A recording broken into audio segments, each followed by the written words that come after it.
Hey, Ashley, what'd you learn today? Oh, hi, Stacy. What did I learn today? Let me think. Oh, did you know that spiders have paws? No. It is, oh my God. Let me just change your mind about spiders. I mean, I guess I don't know how you feel about spiders right now, but if you hated spiders, Google spider paws. Friggin' adorable. You got tiny little spider paws in your house? Oh my God. Yeah, we eat 7 to 10 spiders in our lifetime while we sleep, but Oh. spider paws. You kidding me? Adorable. They're so cute. People, I hope they're Googling them right now. Okay, hold on, but we have to define what kind of paws. Are we talking about Labrador paws, like webbed feet? No, they're not webbed, but they just look like little puppy paws, or maybe more like a kitten paw because they do have claws. Oh. Yeah. Oh, I don't know if that helps because then that's like 8 little paws, right? Yeah. Yeah. Yeah. Quadruple the paws. Hmm. Yeah, I don't know. That doesn't improve my stance on You're spiders. gonna you're gonna have to look at it. They're so cute. Oh, some look like hooves. And don't you like horses? I do like horses. Don't like. So don't like spiders, but if you look at like there's some similarities. They do look like little hooves on some of them. So check out tarantula paws. Adorable. All right, you don't like that fact. Well, let's see how you like this fact. Did you know that you can grow back your ribs? No. Yeah. Here's the thing. You have to keep a certain part of your rib cage intact. It's like a perichondrium, I believe it's called, and it can grow back over time as long as that remains intact. Extra ribs. I wonder what the conversation was like in the Garden of Eden when they took Adam's rib. He was like, "Yeah, don't worry, it's gonna grow back." I think they were like, "Do you have a little bit of barbecue sauce?" Uh, Hey, it'll be worth it. Check out Eve, right? yeah. She's over there. She's got the tomato. She's got the seasoning. Let's just put it on the boil for a little bit. We haven't invented fire. Oh, okay. So, okay, but in all seriousness though, like for your rib to grow, it's got to have, you have to maintain a certain portion of it. Yeah, there's like a membrane that has to remain behind, but they can grow back like 8 centimeters or something like that. That's wild. Are you a Harry Potter fan? Back in the day, I was given a lot of the books, but it doesn't count the same as reading them. Yeah. The older I get and like the more fragile and osteoporosis ridden my body gets, the more I wish I had like the bone growth thing that Harry Potter had. Oh, um, there's also a tumor that can grow teeth and hair, but that's not. I don't think that's what they talked about in Harry Potter. No. No, No, but that does sound like a really, really great Halloween trick. it's good for one time a year. Well, you know what? What can you do? The bodies are gross. Hey there, alphas. Uh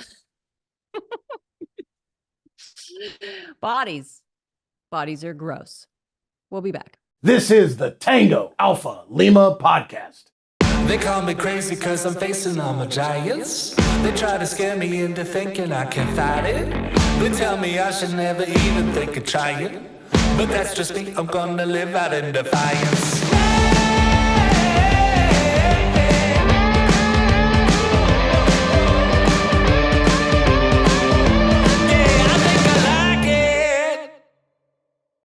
Hey there, alphas. Welcome to episode 196. Stacy, Hi, welcome. thanks. Hi. Yeah, are you ready for our appointment today? Maybe. What's up? Maybe. Maybe. Well, we're scheduled to do a checkup with America's top doctor. That's right. We'll be visiting with Vice Admiral Vivek Murthy, MD, MBA, showing up kids, making their parents not proud of them all over the world. The 21st Surgeon General of the United States. But first, let's go on Troll Patrol. Oh man, we got a fresh one. Our friend at Trolls. at Grunt for Life says the American Legion's VSOs are only out to help their friends and buddies. The system needs to have a complete overhaul. What do you think about that, Ashley? They're only out to help their friends and buddies. No, not true at all. I think all VSO. First of all, let's talk about something. You don't have to be a member to use the American Legion's accredited veteran service officers, which are your link to the VA. They got back 16 billion last year.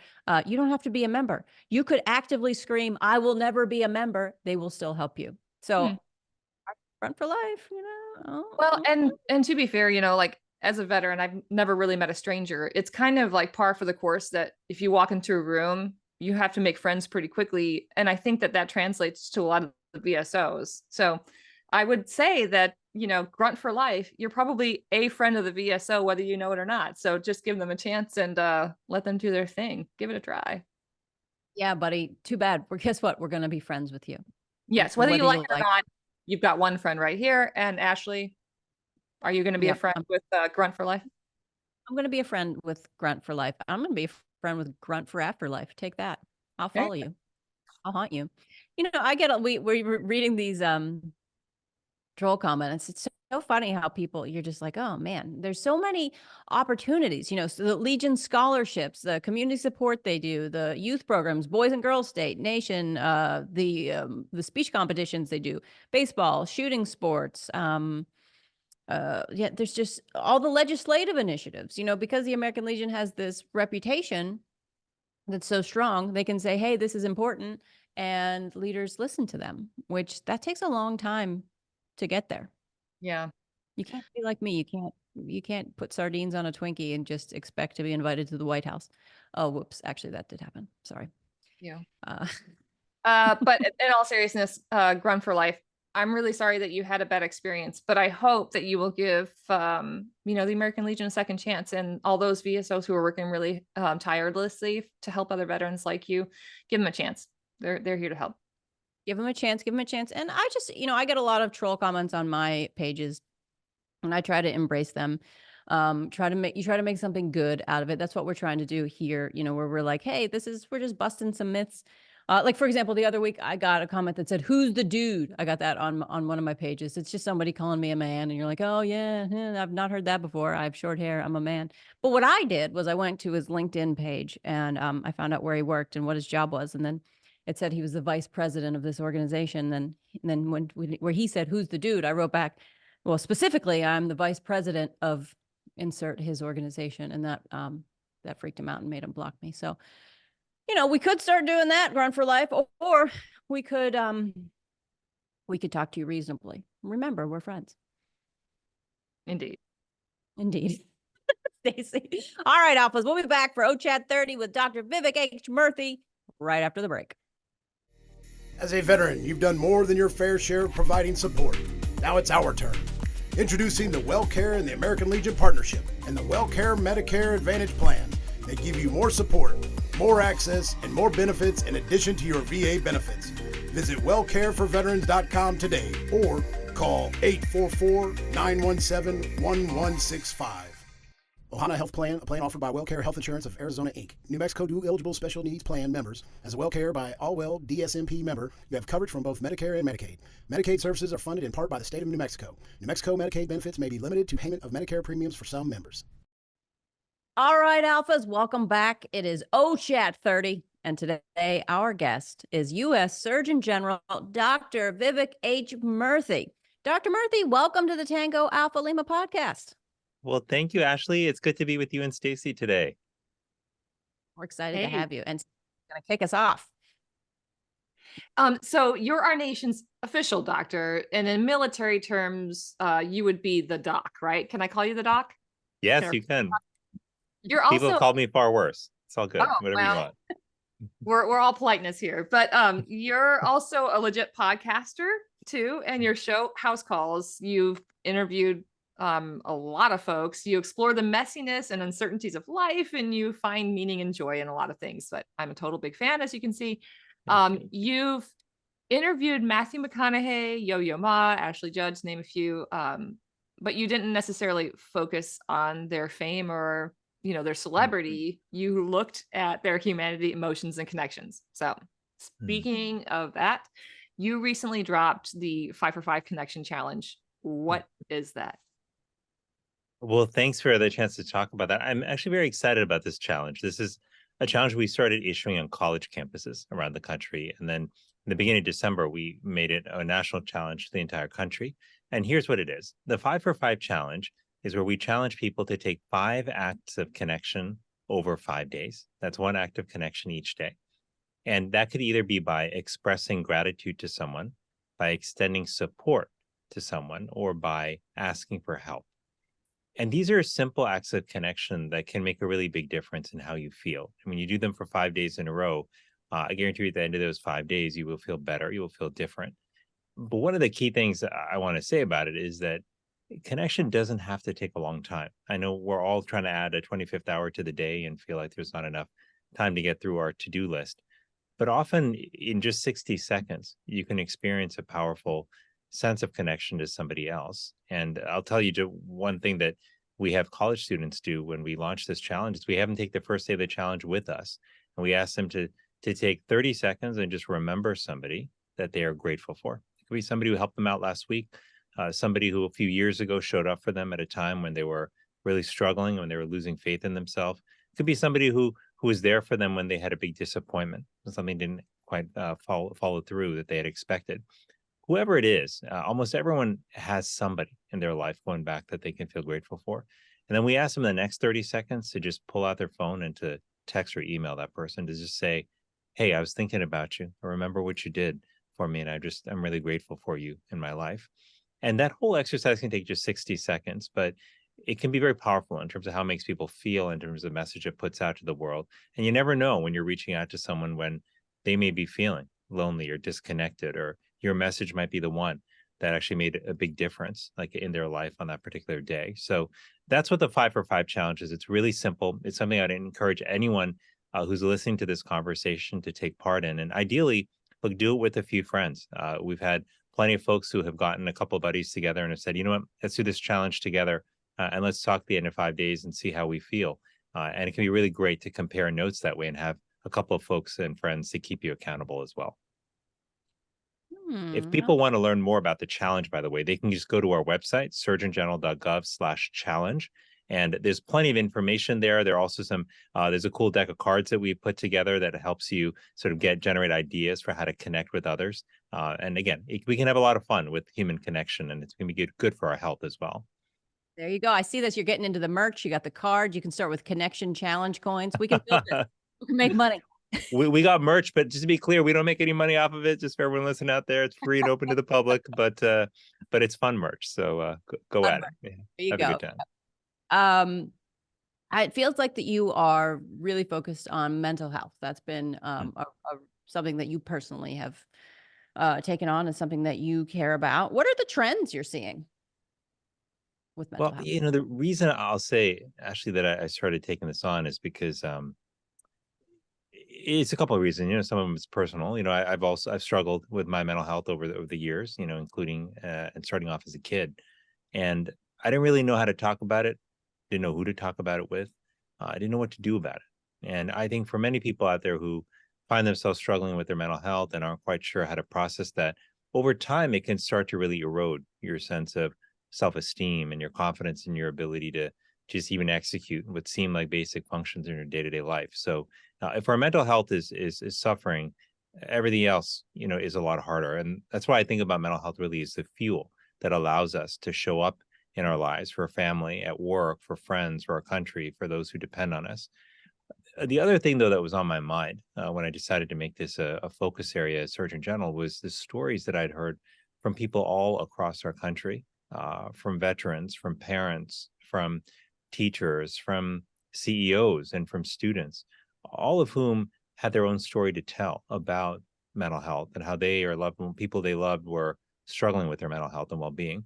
And so one of the things I realized as we were coming through this pandemic, and I started the second term as Surgeon General during the, when we were about a year into this pandemic, but I was struck that we were really struggling with our mental health as a country before COVID, but COVID actually made it even worse. It poured fuel on the fire, so to speak, with more people feeling anxious and more rates, sort of increased episodes of depression that folks were experiencing, but also with just a greater loneliness and isolation that so many people, especially young people, were experiencing. So that's why I decided to make mental health a priority. And I think the clear, simple thing we've got to help everyone really absorb is that mental health is health. It's just as important as our physical health, and that there's no shame in asking for help with your mental health. Just like you shouldn't feel ashamed to go see a doctor if you, fracture a bone or if you sprain your ankle. We should not feel ashamed to ask for help if we're struggling with our mental well-being. Yeah. You see me shaking my head just a little bit, only because one of the the toughest crowds you'll ever find are the military veteran crowd. I think we're just conditioned to shut up and color, rub some dirt on it, keep pressing forward, don't ask for help. I mean, I don't know how many times I rode the struggle bus and like, I can do it myself, and never asked for help. And frankly, I live with a veteran. My husband's a combat veteran as well. And there are times where it's like two bulls in a china shop, just struggling, not wanting to ask for help. So, one of the elements that you were talking about, is the asking for a hand, asking for help. How or what kind of tips would you give bullheaded veterans like myself to be able to break down that barrier, break down that wall, and ask for that support they need? Yeah, I think, look, I think you're raising a really important point. And a lot of this comes down to how we define strength, right? For a long time, we've defined strength as being completely independent, not asking for help, not needing help from anyone else, being able to be an island unto yourself. And look, I think that there's value for for striving to better your skill set, to being able to to do more, to absorb more, to handle more. That's all really valuable. But the notion that we don't need other people or shouldn't need other people is actually inconsistent with just how we've evolved as human beings. I think they often think that, when we were hunters and gatherers thousands of years ago, like the person who said, you know what, I'm tough, I don't need help, I'll do it all on my own, I don't need anyone else. I mean, that person died. They got eaten by a predator. They, starved from an insufficient food supply. The people who survived were the people who said, you know what, I'm going to strive to do better and better what I'm doing. And I'm also going to recognize that it's okay to collaborate with, to work with other people, to ask for help when I need it, and for me to step up and help other people when they need it as well, whether that's with their food supply, with childcare, with protection. And so it's truly our interdependence that's allowed us to be strong and to survive and to go farther than any one of us could have gone alone. And I think that we've got to remember that as we think about our own health and well-being. Like most of us, may think that, hey, asking for help is a sign of weakness, but I would say that ask for help is a smart thing to do. It's how you actually learn how to get back up on your feet and how to actually continue on your mission. Like I don't think anyone would think I was smart if I fractured my ankle and said, you know what, I'm going to figure out how to splint this thing. I'm going to open up my own ankle here and just operate by myself and just kind of get it done.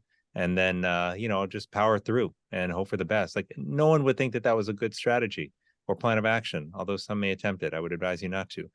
But I do think that when it comes to our mental health, look, there's sometimes when you may be having a tough day and sometimes you need to rally yourself. Sometimes you need to dig into your toolbox of things that center you. And maybe it's, a book that grounds you. Maybe it's, calling a loved one who reminds you what matters. Maybe it's prayer, meditation. Maybe it's time in nature. We need our own toolbox. But there are times when our pain may exceed the capacity of what's in our toolbox to address. And in those moments, there is no harm in reaching out to someone else. It's the right thing to do. It's the strong thing to do, to ask for help. And most importantly, it gets us back up on our feet and helps us continue on our mission and get on with our life. I have a follow-on question, if that's okay, Ash. Yeah. And Doc. So, it's tough enough to ask for the help, but what if you're the one being asked of help? Yeah. And maybe it feels insurmountable what they're asking. How can you handle those types of things? So that's a really important question. And I actually think one of the reasons that people often worry about being asked for help is because they worry they won't be able to fix someone's problems, right? Or it's going to be too big for them to handle. Here's the important thing to know, though. Helping someone isn't about fixing their problems.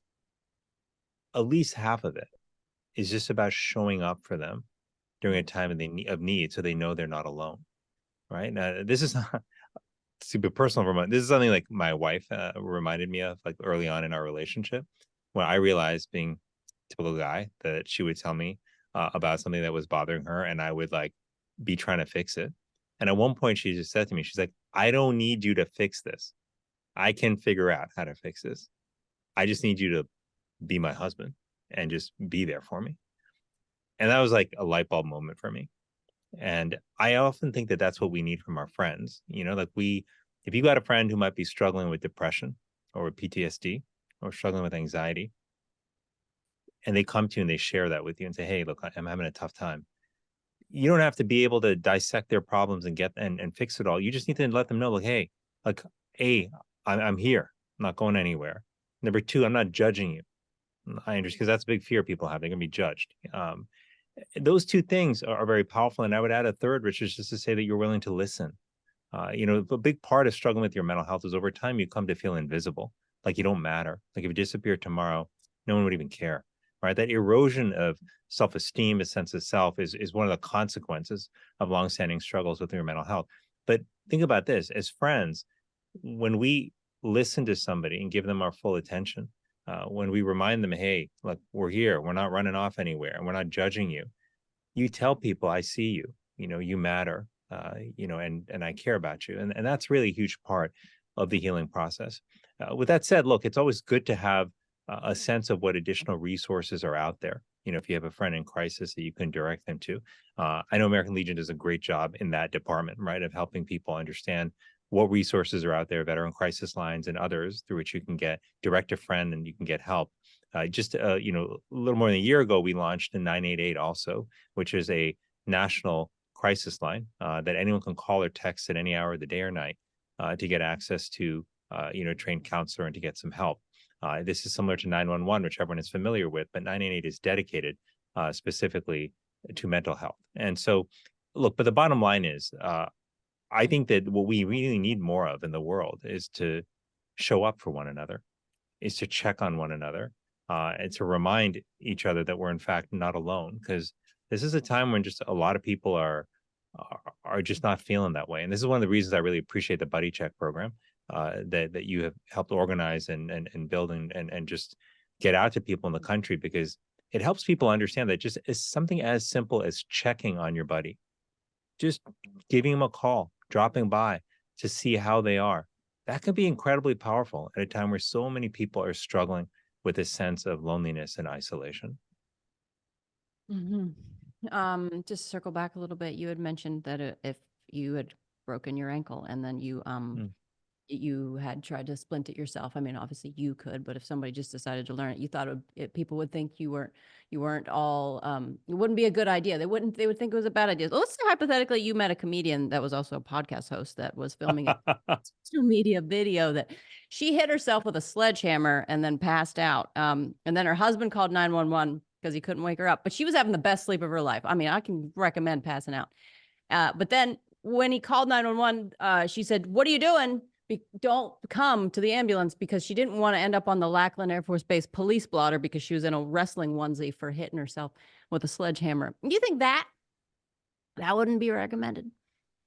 Well, that's good. In that extremely hypothetical situation, I would say to the podcaster, get in the ambulance and go where the medical professionals tell you to go and worry about the rest later, So anyway, I know you're asking for a friend, so that's what I would say. I appreciate it. I'll get it back to her. I love what you're doing. Here's so when I think of the Surgeon General, and I don't know who else does, I think of the back of cigarette packets, the Surgeon General's warning, right? What if we had that for mental health?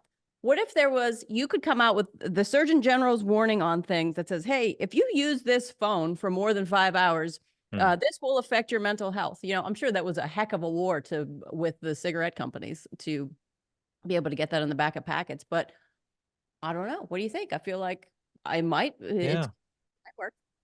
Yeah, well, look, I think a lot of folks associate the tobacco Surgeon General's warning, that shows up on packets of cigarettes with our office, appropriately so. And I spend a lot of my time stamping individual boxes of cigarettes, and just came back from doing that. It's exhausting work, but hey, I'm here.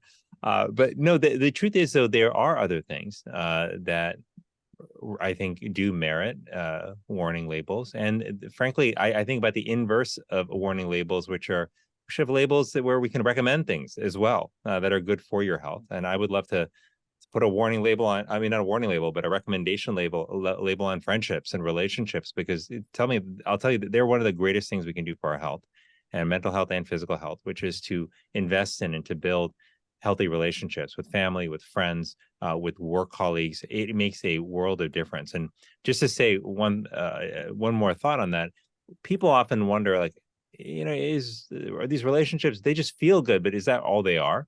And the answer is no. I mean, the reason why I issued a Surgeon General's advisory on loneliness and isolation was because it actually does have a profound impact on our health. People who struggle with this sense of social disconnection, they are actually at increased risk for anxiety, depression, and suicide.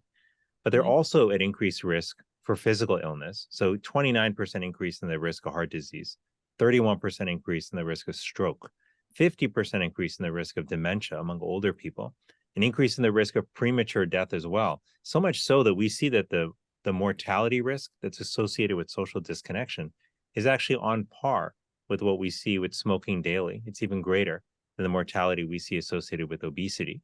So to bring this full circle, since you asked about tobacco and smoking, I really see loneliness and social connection.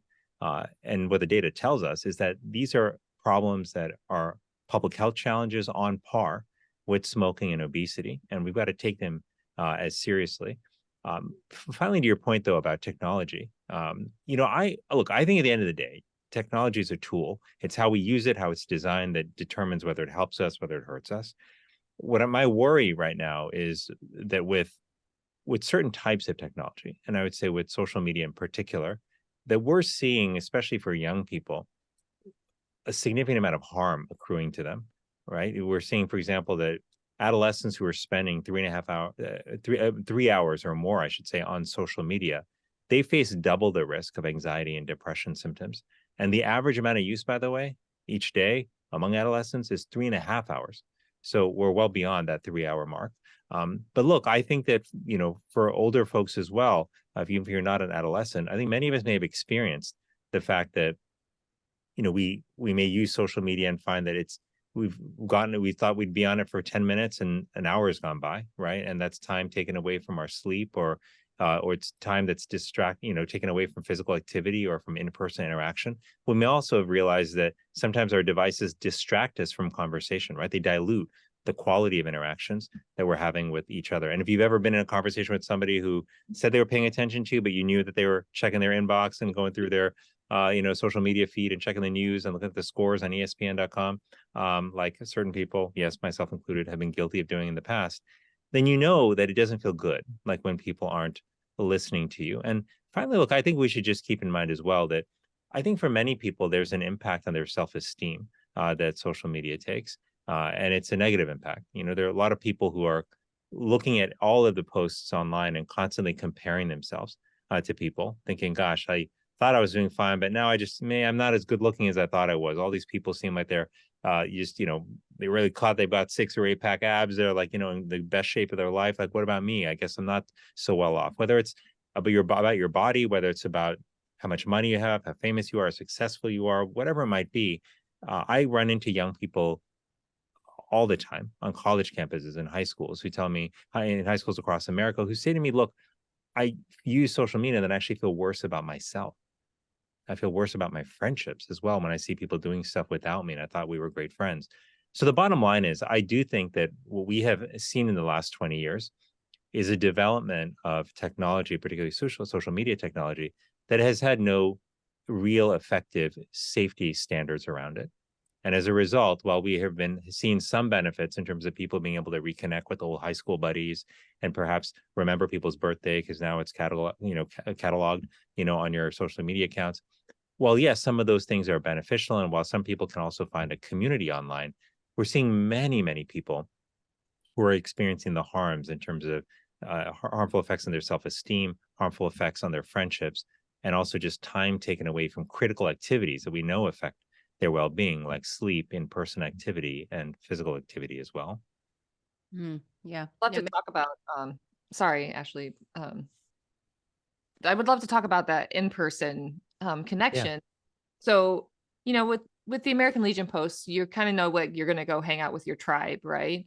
Mm-hmm. And I think for veterans, there's this sort of comfort in connecting with other veterans because you don't have to decipher the language and the inside baseball and all that jazz. Yeah. So, however, I think sometimes veterans avoid other veterans because they don't want to talk about combat experience, and then that leads to isolation and alienation, and maybe sometimes there's a toxic element to that. So do you have any tips on how someone can navigate finding the right tribe to be with? Well, that's a great question. And look, I think one important thing to say first is that the right tribe is about quality, not quantity, right? Like you may just have one or two people in your tribe. That's okay. As long as it's people who understand you for who you are, who would be there for you in a tough time, and people you can be open and honest with. So I say that only primarily because in our digital era, I think there's been a shift toward valuing quantity of connections. How many followers do I have? How many people do I have who wish me happy birthday on my special day? Like these sorts of things. And really, we know, and science is very clear on this, that quality is what matters more than quantity.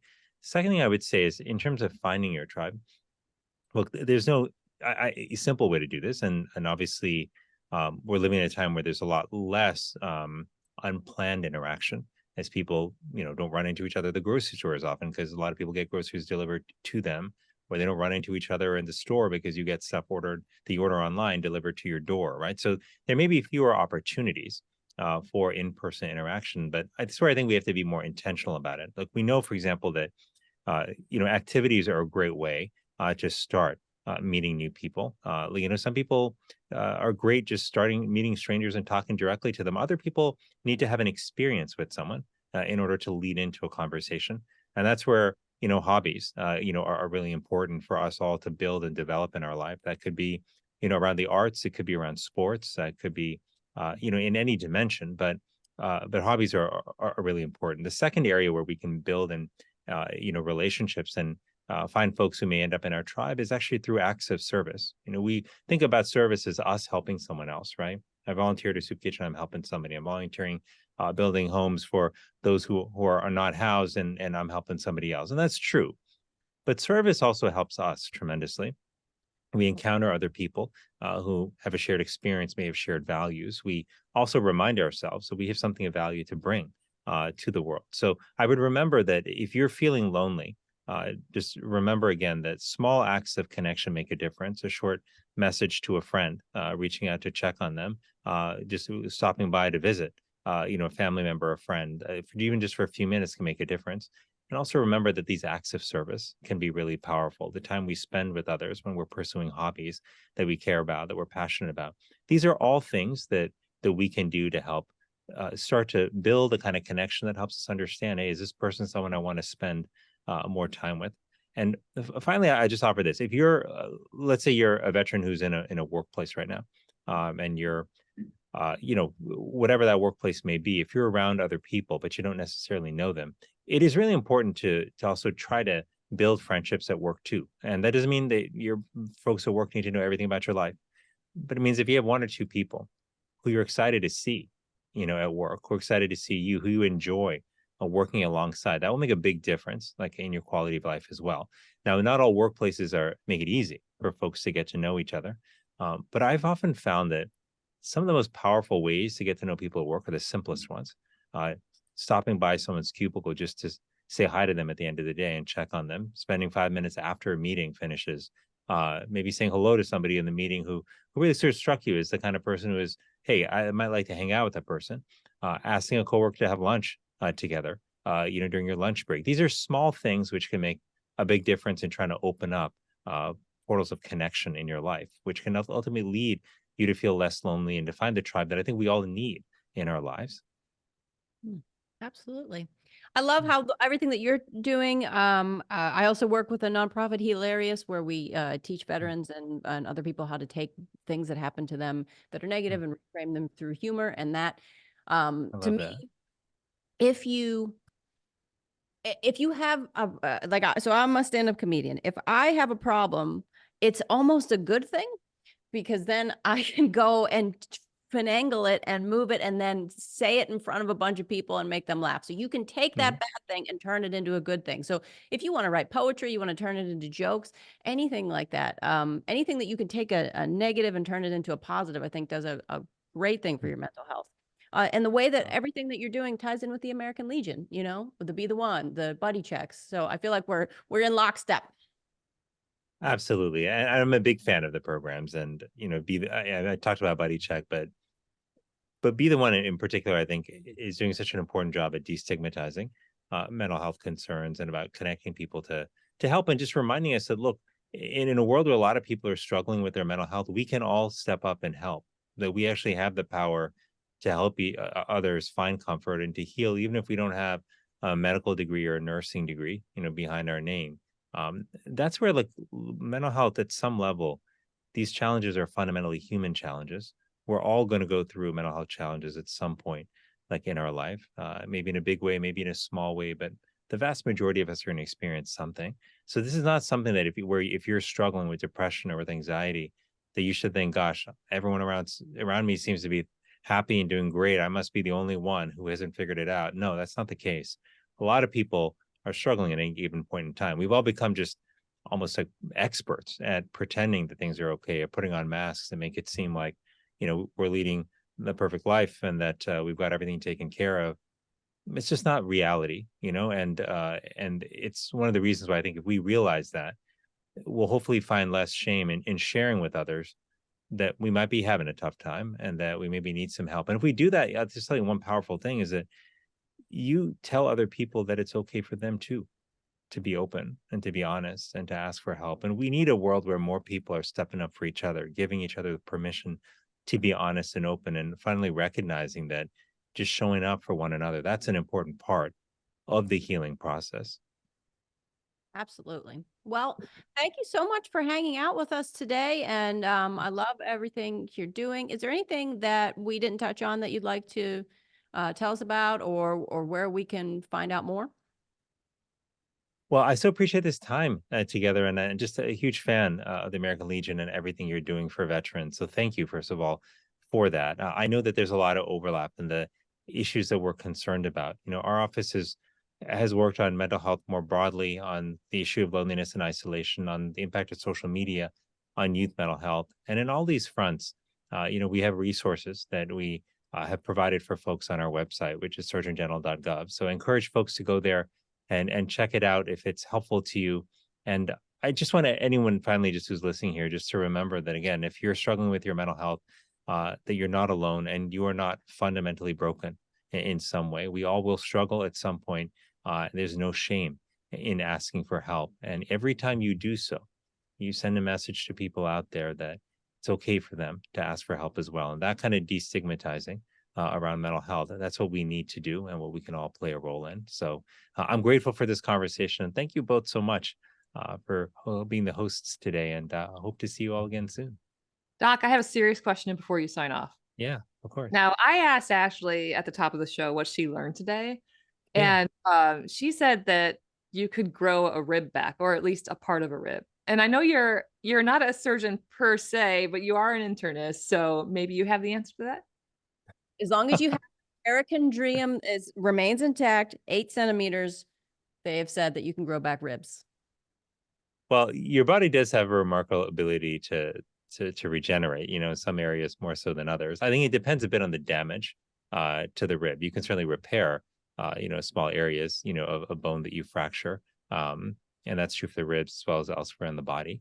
But hey, if you want to do a session on medical questions, we could do that too. That would be fun at some point too. I'm Well, not thank here. you. No. Great work, Stacy. Good work. Well, everybody, you heard it here first. Ribs can grow back. Remember, get out that barbecue sauce.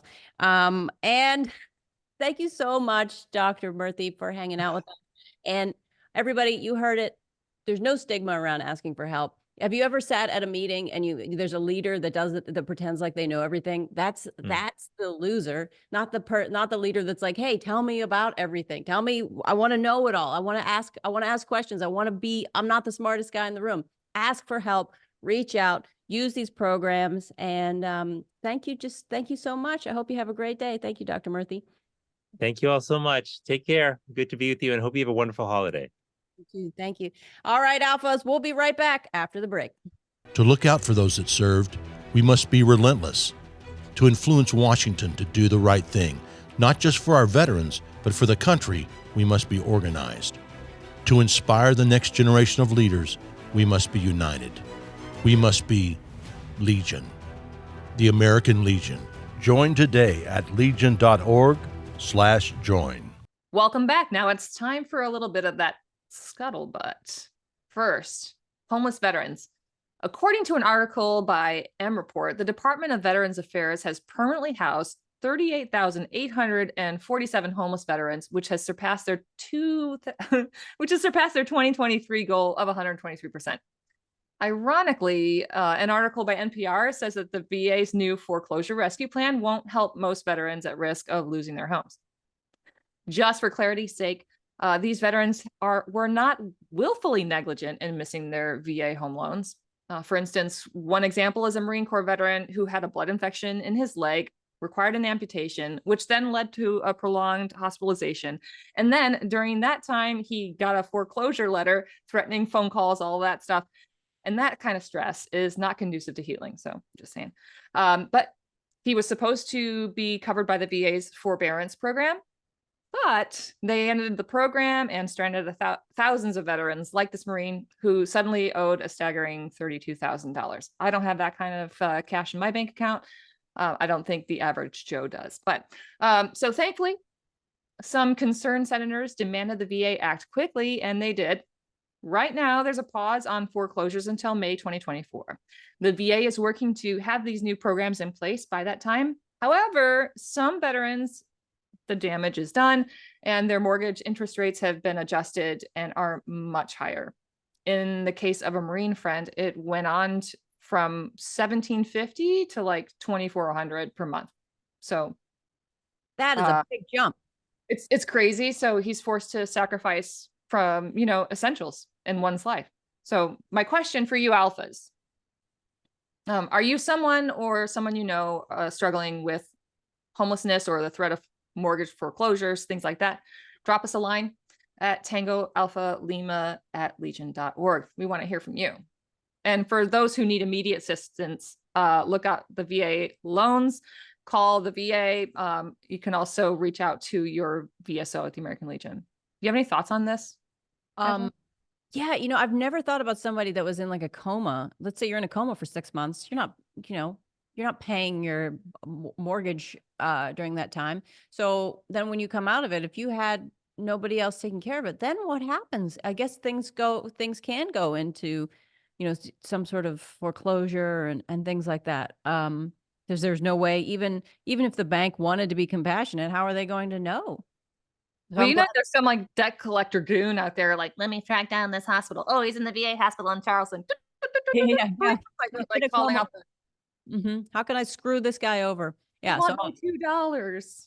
Yeah, definitely call the VA to get help with that. And I'm glad that they've exceeded their goal of housing people this month or this year. So that's great. Also, there's the American Legion's Homeless Veterans Task Force. Any of you out there that are interested, you can start by joining the Legion's Homeless Veterans Task Force. They provide direct assistance to those in need. To learn more, develop an accent. To learn more, visit legion.org/careers/homeless task force, or check out our show notes that super producer Holly puts in there so diligently. I do have a final thought on that, Ashley, if it's okay. Of course. So, if Maslow's 5 levels of human needs places food, water, and shelter as the most fundamental, what would you pick? Would you pick food, water, shelter? Water. Water.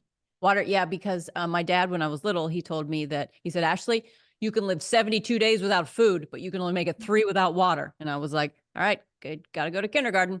Noted. Or, you just pop a tent by the river. You got at least a little moderate shelter and some drink. But you weren't my dad. So, but I guess the most important question I'm here to ask is, why should a veteran or anybody have to choose? If we were just looking at statistics, 16% of homeless Americans are veterans, and approximately 53% of those homeless veterans have disabilities. And then more than half of those disabilities are mentally health related. And for those who are self-medicating, 2/3 of them have developed substance use issues. So we should talk about how to combat homelessness in our communities. And that goes right back to that American Legion's Homeless Veterans Task Force you were talking about. Yeah, and you know what? Talk these programs up. I had a really interesting thing happen. I was doing a show in Valdosta, Georgia, and it was outside, and it was in December, which you like that's the only place you could do it is really in December in Georgia, where you could still be outside. And at the end, if it's a military audience, I talk about the VSOs and the how to help you get to be your link with the VA. And a guy comes up to me. He goes, "I just caught the end of this." And it was obvious that he was not like he had said, he's like, I have been trying to get this done. I wasn't sure if he was like homeless but he was obviously not where he wanted to be. And he was like, I feel like God put me here so that I could hear just that.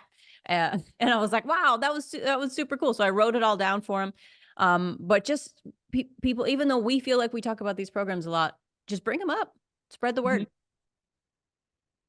Spread the word. All right, we're going to go into this cool story that I saw the video for, and it was awesome. You got to check it out. So last month, Coast Guard Petty Officer 3rd Class Spencer Manson, who is a rescue swimmer. If you don't know anything about the Coast Guard rescue swimmers, wow, that is who Baywatch should be about. They were presented with the Distinguished Flying Cross, the highest award behind the Medal of Honor given to aviators for an operation, for his part in the daring rescue of the 79-foot sailboat Barlovento after it became disabled in dangerous weather off the California-Oregon coast in June of 2021. And according to the military.com article, when the rescue team arrived, the seas were too rough to lower Manson down to the deck. So instead, they lowered him down 150 feet downwind of the Barlovento. And as the boat flew past Manson at roughly 9 knots, the swimmer grabbed a line trailing behind the ship and hung on, eventually getting enough grip to pull himself hand over hand through the waves and wake to reach the vessel. He then climbed aboard, but not before he was pitched up and down, slammed onto the sea's surface several times, according to Manson's award citation. Manson was able to prepare the injured crew member for rescue, jump with her into the 49-degree water. Oh God, I couldn't, I'm done there. I'm there. I'm like, lady, I got to call Manson. And swim to an awaiting basket to be hoisted into the helicopter. What a cute end. Swim to the awaiting basket. After the crew transported the patient to land and refueled, the members went back out to save those remaining, with Manson creating an innovative sliding deployment technique that let him hang off the boat and help the crew members jump into the water to be rescued. He saved 3 more people in that manner before handing over the job to a fellow rescue swimmer from Coast Guard Sector North Bend. Heck yes. Coast Guard Petty Officer 3rd Class Spencer Manson, we applaud you. Well done. What do you think? Could you do it? I could. No, heck, I am.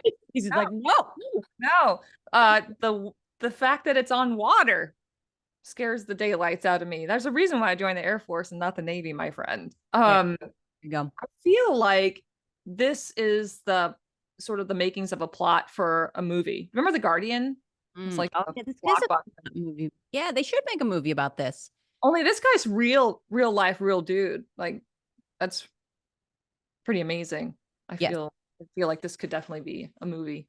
I feel like I could do this, but it's just because I have a really big ego. Not a strong swimmer, have no real rescue skills. And I actually once almost got swept out to the Chesapeake Bay. But that was because I told my husband that he said, all right, which one of us is going to take over the boat? We had rented a boat from MWR and slid it down a hillside into this inlet. And I said, well, I'll do it. So I jumped in and then started to float out to the Chesapeake Bay. And he said, all right, come back to me. And I said, how do you boat? He got so mad. So mad. He had to swim out to me and bring it back. But I say, if you were the experienced boatsman, why did you even give me the option? Of course I'm going to take it. Like, yeah, I believe in myself. Ashley in a dinghy, lost in the Atlantic Ocean. In a dinghy. That'll be my next live stream. That's how I die. Some fun facts about the dinghies, for sure. Some fun facts about the dinghies. Well, I think, I could probably be the basket handler. Oh, yeah. That would probably be my job. I would be the basket wrangler. Mm-hmm. Yeah. So I love it. Hey, everybody, I don't know if you've heard about the Tango Mike Awards. We are giving out awards for things that you're doing in your posts that are happening that are really super awesome. We want to hear about it. We want to thank you for what you do in your community. but we need to know what you're doing. We can't read your mind. So if you could send in your submissions for considerations to Tango Alpha Lima at legion.org with the subject line Tango Mike Awards. Choose a winner. Yeah, well, we're going to choose a winner from all the submissions we get in January and announce our first finalist in February. Yeah. Are you excited? Very. And don't forget to subscribe to the podcast and the newsletter, or send us some mail, your guest recommendations. Don't forget to pet your pet spider with the paws. And then send all of those to legion.org/Tango Alpha Lima. Heck yeah. And we'll see you soon. Goodbye. Later. Hey, I think I like it.